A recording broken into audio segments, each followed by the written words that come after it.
go fishing. People, when you're in the mood, let's go fishing. Well, it's just me and you.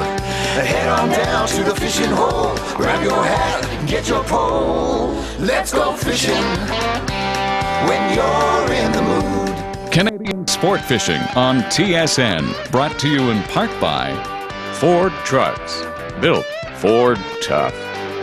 Rapala, crafted from experience. Walmart, we sell for less every day. Canadian Power and Sail Squadrons, volunteers teaching safe boating.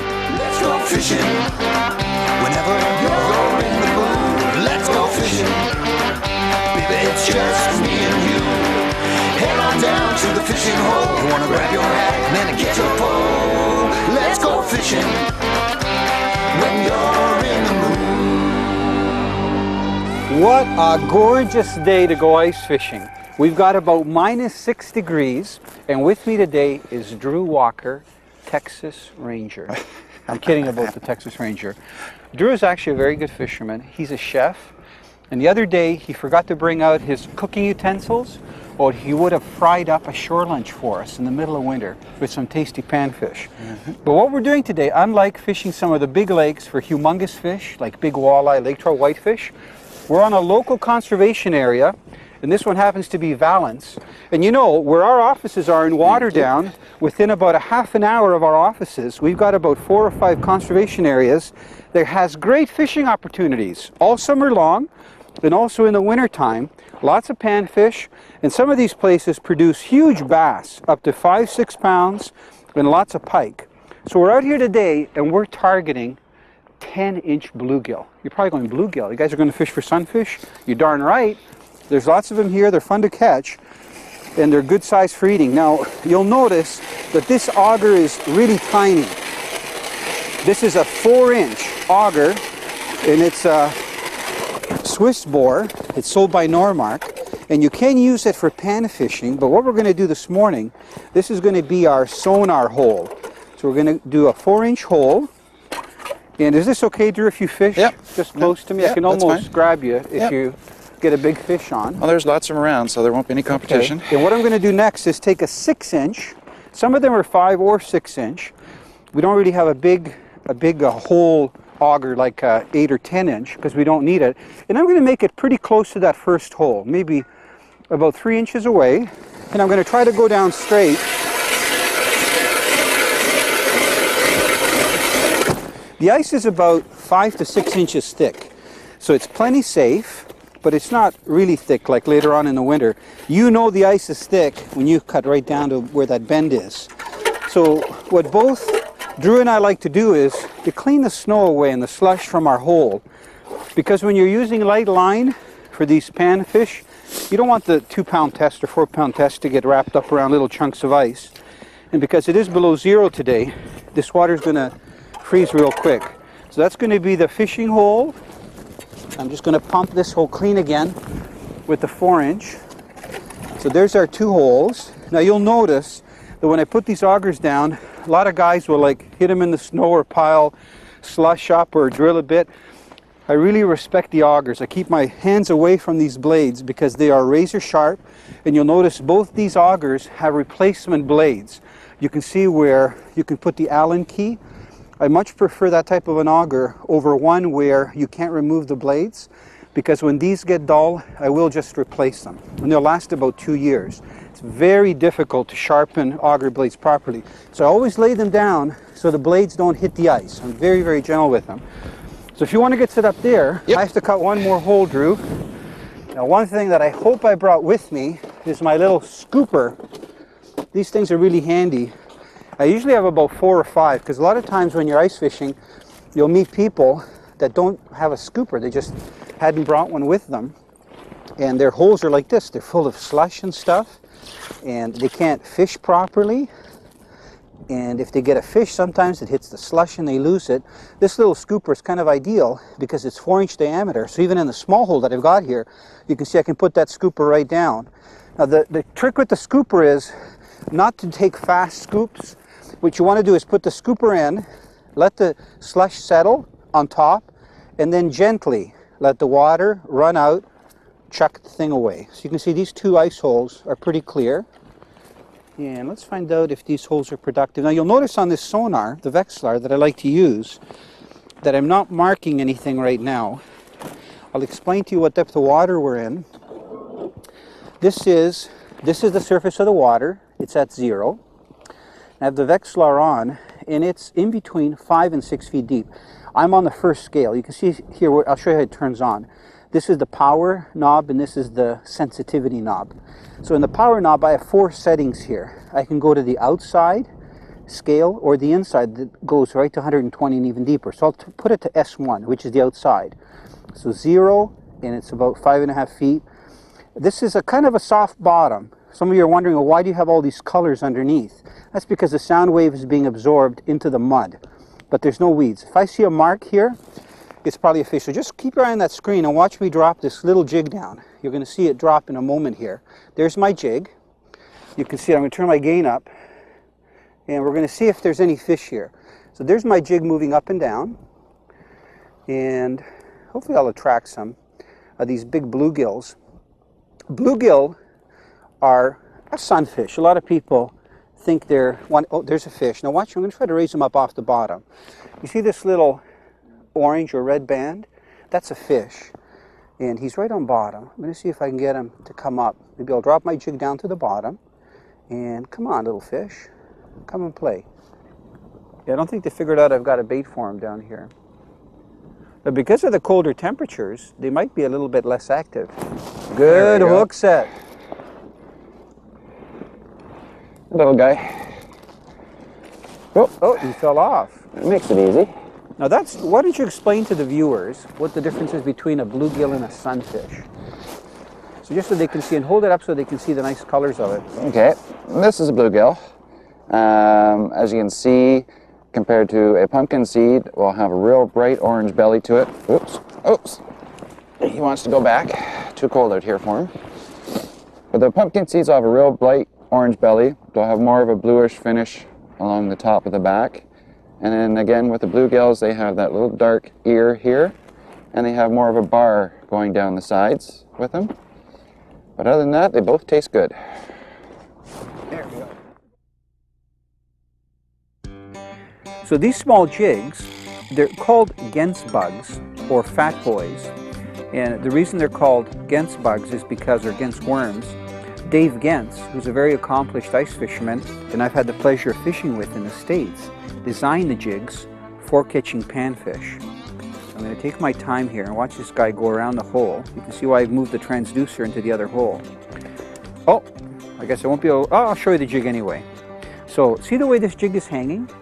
It's kind of spinning around, but it's sitting horizontally so that when a crappie or a sunfish or a bluegill comes up to it, when he goes to grab it, that hook is going to go in his mouth. I'm not going to hook myself. So, and also you can see it's small, and when you put the grub on the hook, the actual lead, let me take my rubberized glove, the actual lead looks like an extension of the worm. So even though I've got my glove on there, see when that's together, it actually looks like a long worm, and they grab the back of it. Now that line is very thin, it's 2-pound test. And you want to use very light line, because the lighter the line, the more sensitive the jig is. So watch if I put this jig in the water here, just in the top of the hole, you can see if I just move the line, see how it shakes, and if I drop it up and down, it swims, just like that. And even if I hold it motionless, it's kind of spinning, it's tantalizing. And because that waxworm is a little bit ripped apart, you can see it kind of looks lifelike there. So that's the action that these little panfish love. So they go up to it and grab it.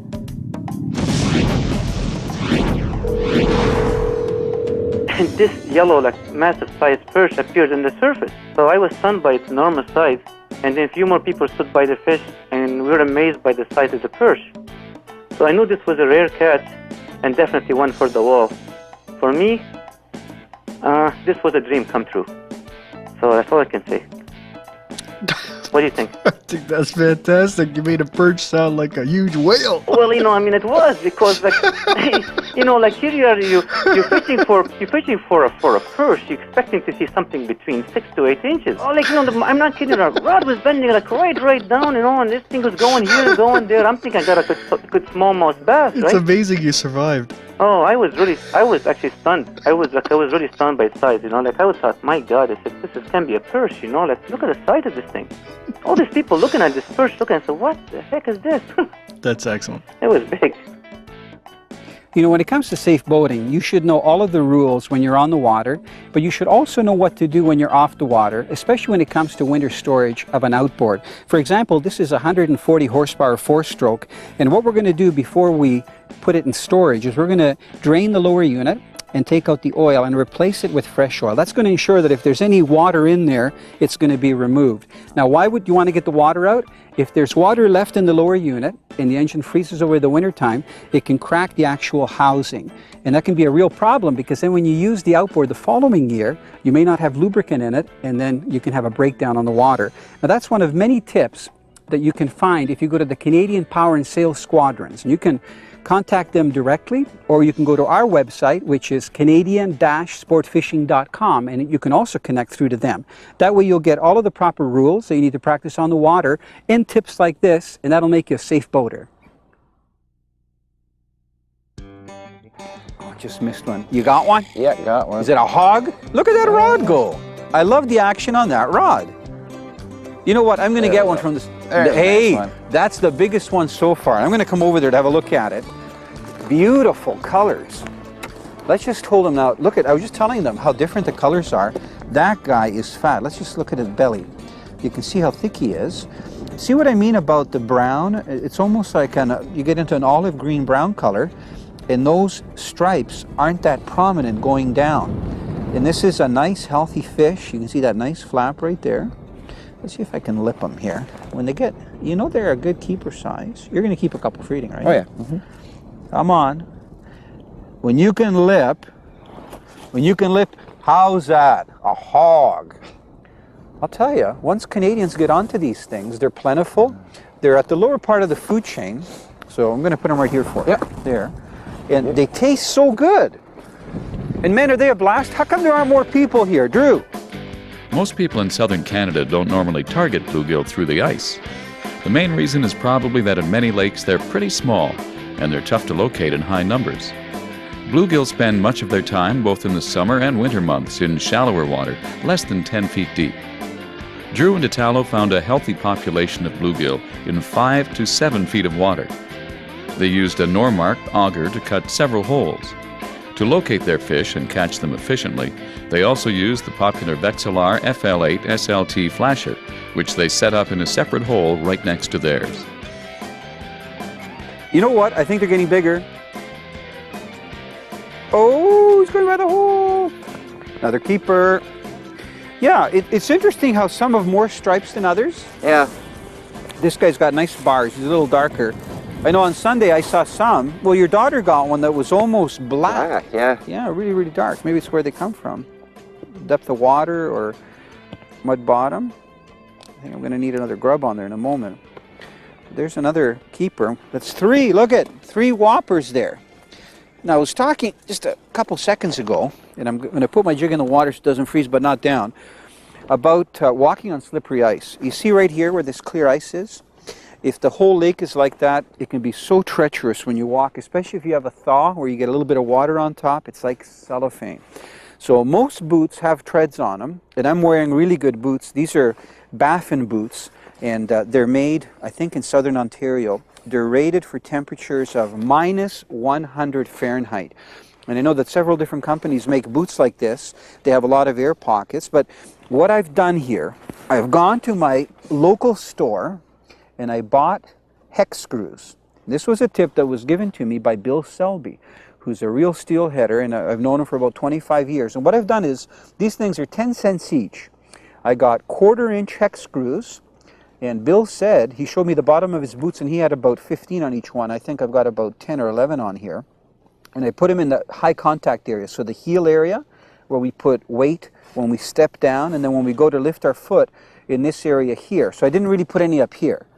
And because of the density of most rubber in the treads, if you pick the high spot, I'm going to just show the profile. You don't want to put the screws in here because they're not going to work, and also you don't have a lot of sole. So you want to pick the highest tread like I've done here. You don't want to have them in too far. You want to have them somewhere within like a 1/2 inch of the edge like I've done. And you just take a straight screwdriver and you screw them in. It takes a little bit to start them. Once you start them, you get them in there. And you know what? I've walked down the road, like asphalt road, where I've had to park away from my ice fishing spot. I've walked through snow, slush, sheer ice, and they don't come out. And I think it's because of the flexibility of the rubber.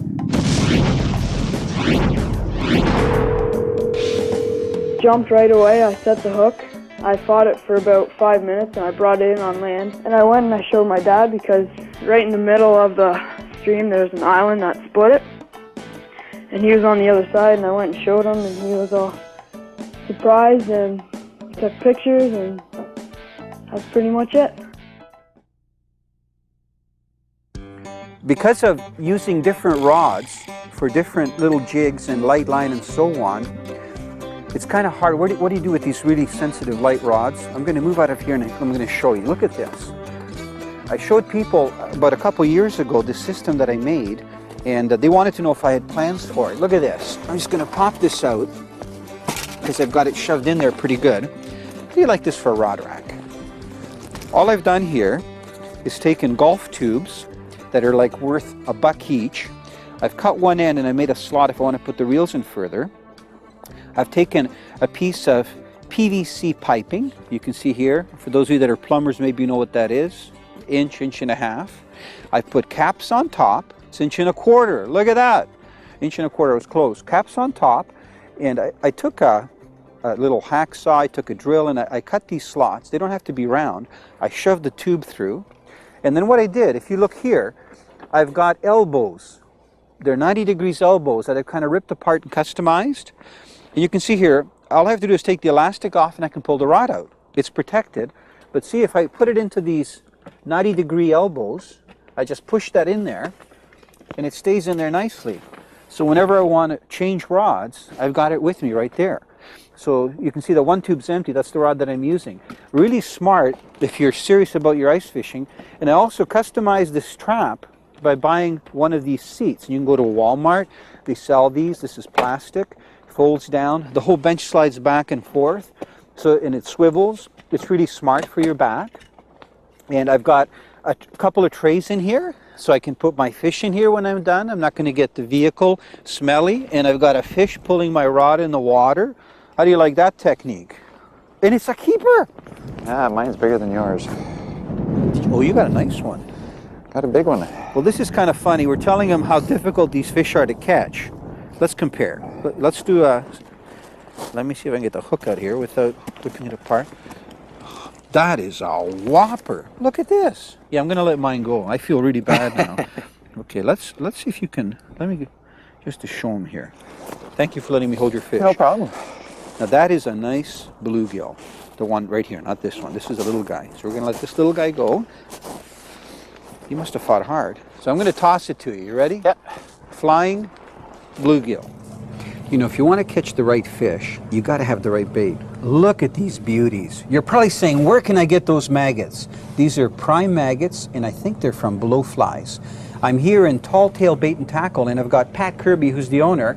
Pat, how many of these will you sell a season? Italo, I go through about 300,000 Wow. during the season.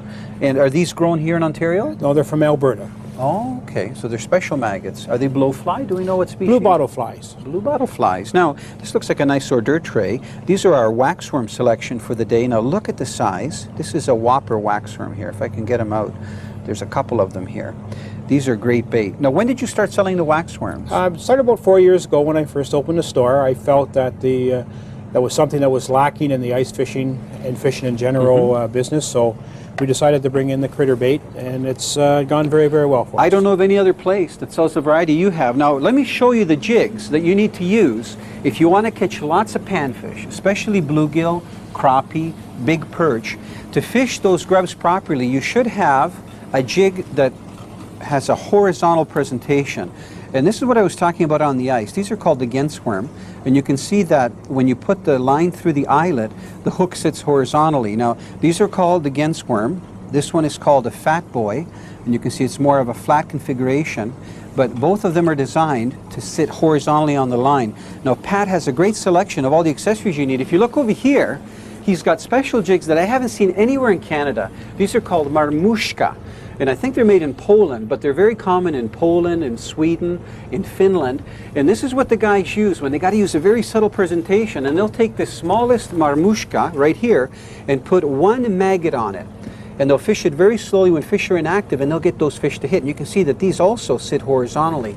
Now, he's got marmuszkas here in different sizes and all different colors and a lot of other specialty items. Now, this is what you need if you want to catch panfish through the ice efficiently. Now, you also have a good selection of bait fish, right? We're proud of that, Italo. Okay, so tell me which ones you have, what size. What are these?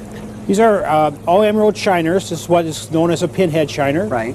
Okay, they're small, ideal for perch, crappie, the other panfish. Down here we go and have a larger bait for northern pike. Some of the walleye guys like to use something a little bit more There's common substantial. shiners in there, chub, beautiful sucker minnows. Now, if people want to get a hold of you, if they want to catch panfish and they can't get the right bait, 'cause it's very hard to catch the panfish if you don't have the right bait, how can they get a hold of you? Well, our website is www.talltails.on.ca. And if they're traveling on the 401, Cambridge, Ontario? Highway number 8, easy on, easy off the 401. Good, and I'm sure if they go to your website, they can communicate with you. They can send you an email. There's map there, there's email. Do you tell people where the fish are, like you tell me, or not? I try and tell everybody where the fish are, Italo. You told me I was special. You are special. Oh, okay. But I tell them where to go else places. Okay, thank you. You know what? I'm going to buy all those jigs I've got over here. Okay.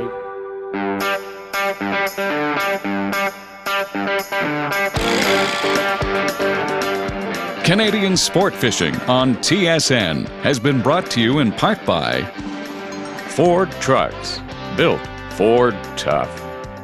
Rapala, crafted from experience. Walmart, we sell for less every day. Canadian Power and Sail Squadrons, volunteers teaching safe boating. You know, when I was younger, I used to read magazines from the States, and you'd see all these fishermen with panfish, like big sunfish and bluegill. And I used to always be envious, you know, wondering how can you catch them, where can you find them? And you look at how pretty these fish are. They're caught regularly in the summertime, but I think Canadian fishermen are just starting to get onto them in the wintertime and using these techniques where you're using the lighter gear and maggots and waxworms. I think in the next 5 years, you're going to see a lot of people fishing shallow water, like we are here today, in water less than 8 feet, around weeds, and having a lot of fun catching bluegill. I really do, and crappie in the lakes that they're in. So it's going to create a whole new fishery, and you're going to see people with very sensitive fishing rods and using maggots, you know, as part of their arsenal of gear. Get back there, you know, he wants to go back to the hole. You know, the last few have been pretty good size here. They've been keepers.